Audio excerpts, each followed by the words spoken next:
Sunday എപ്പോഴും സ്പെഷ്യലാണല്ലോ. അപ്പോൾ ഇന്ന് എന്താണ് ഉണ്ടാക്കാമെന്ന് ഞാനും വെക്കാനും കൂടി ആലോചിച്ച് ഒരു തീരുമാനത്തിലെത്തിയിട്ടാണ്. നല്ല ട്രഡീഷണൽ ആയിട്ടുള്ള റെസിപ്പി തന്നെ ആവാം. അതിന് വേണ്ടി ഒരു 1/2 കിലോ ബീഫ് നന്നായിട്ട് കഴുകി ഒരു കുക്കറിലേക്ക് ഇട്ടതിന് ശേഷം അതിലേക്ക് 1/2 ടേബിൾ സ്പൂൺ മുളക് പൊടി, 1/4 ടേബിൾ സ്പൂൺ മഞ്ഞൾപ്പൊടി, 1 ടേബിൾ സ്പൂൺ ഇഞ്ചി വെളുത്തുള്ളി പേസ്റ്റും കുറച്ച് ഉപ്പും ഇട്ട് നന്നായിട്ടൊന്ന് മിക്സ് ചെയ്തിട്ട് ഇത് നമുക്ക് ഒരു 5-6 വിസിൽ ഒന്ന് വേവിച്ചെടുക്കണം. നന്നായിട്ട് വേകുന്നവരെ ഒന്ന് വേവിച്ചെടുക്കാം. പിന്നെ നമുക്ക് വേണ്ടത് കുറച്ച് തേങ്ങയാണ് കേട്ടോ. അപ്പോൾ ഞാൻ തേങ്ങയൊക്കെ ചിരകി എടുക്കുന്നുണ്ട്.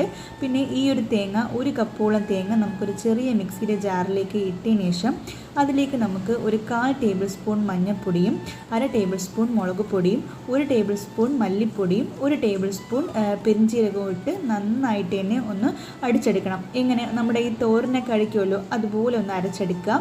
എന്നിട്ട് നമുക്ക് വേറൊരു പാത്രം നമുക്ക് പാൻ വെച്ച് കൊടുക്കാം. എന്നിട്ട് അതിലേക്ക് നമ്മുടെ വെളിച്ചെണ്ണ തന്നെ യൂസ് ചെയ്യണം കേട്ടോ. എങ്കിലേ ഈ ഒരു കറക്റ്റ് ടേസ്റ്റ് നമുക്ക് കിട്ടുള്ളൂ. പിന്നെ കുറച്ച് കടുക് ഇട്ട് 2 വറ്റൽമുളകും കുറച്ച് കറിവേപ്പില ഇട്ട് ഒരു 10-15 ചെറിയ ഉള്ളി ചെറുതായിട്ട് അരിഞ്ഞത് അതും ഇട്ട് നന്നായിട്ടൊന്ന് വരട്ടിയെടുക്കണം.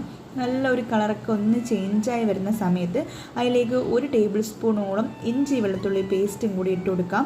വീണ്ടും അതൊന്ന് ചേഞ്ചായി നല്ല കളറൊക്കെ ഒന്ന് മാറി വരുമ്പോഴത്തേക്കും നമുക്ക് നേരത്തെ നമ്മൾ വേവിച്ച് വെച്ച ആ ഒരു ബീഫും കൂടി അതിലേക്ക് ഇട്ട് കൊടുക്കാം. എന്നിട്ട് നന്നായിട്ട് തന്നെ ഒന്ന് മിക്സ് ചെയ്യണം കേട്ടോ. ഈ ഇഞ്ചിയും വെളുത്തുള്ളിയും ചെറിയുള്ളി എല്ലാം കൂടി ഒന്ന് മിക്സ് ചെയ്തിട്ട് നമ്മുടെ ഈ ഒരു അരപ്പും കൂടി അതിലേക്ക് ചേർത്ത് കൊടുക്കുക. ഞാനിപ്പോൾ പാത്രം കുറച്ച് ചെറുതായതുകൊണ്ട് ഞാൻ വേറൊരു പാത്രത്തിലേക്ക് മാറ്റിയിട്ട് അല്പം വെള്ളം കൂടി ഒഴിച്ച് വീണ്ടും ഒന്ന് മിക്സ് ചെയ്തെടുക്കണം. നന്നായിട്ട് തന്നെ ഒന്ന് പുരട്ടിയെടുക്കണം കേട്ടോ. നമ്മൾ അടിപൊളിയായിട്ടുള്ള ബീഫ് തോരൻ റെഡിയായി.